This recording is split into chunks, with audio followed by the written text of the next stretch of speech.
Ako po si Joseca Grace Diaz, isang proud passer ng Alternative Learning System. Sa kasalukuyan, ako po ay isang project employee ng USSC or Universal Storefront Services Corporation. At masaya akong ibahagi sa inyo ang aking mga masasayang karanasan. So, dito sa ALS, hindi lang basta-basta nakaupo ka, nakikinig sa klase, sumasagot ng secret. Maraming mga interaktibong aktibidad na ginagawa namin sa ALS para mas matuto pa tayo o yung bawat isa pa sa amin dito nag-aaral.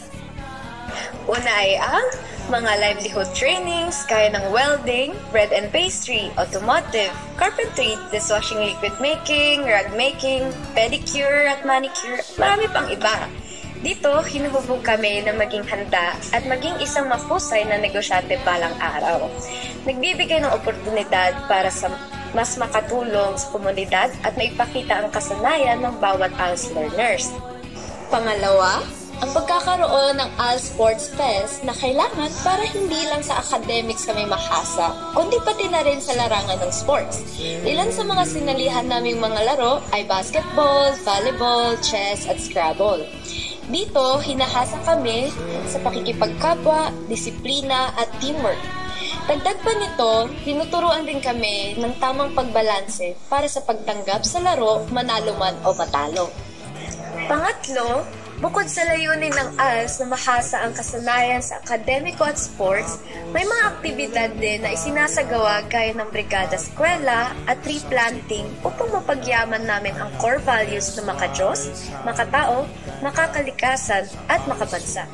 Sa ALS, lahat ng mag-aaral ay pantay-pantay, anuman ang estado sa buhay. May trabaho, pamilyado, may kapansanan, nasa kulungan, walang pantustos sa pag-aaral, nasa malayo, na hindi nakapagtapos ng elementarya at junior high school.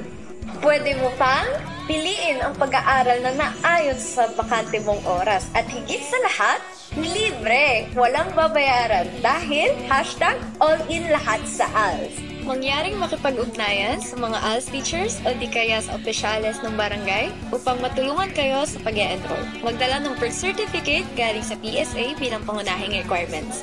Ano pa hinihintay nyo? Tara, enroll na sa ALS!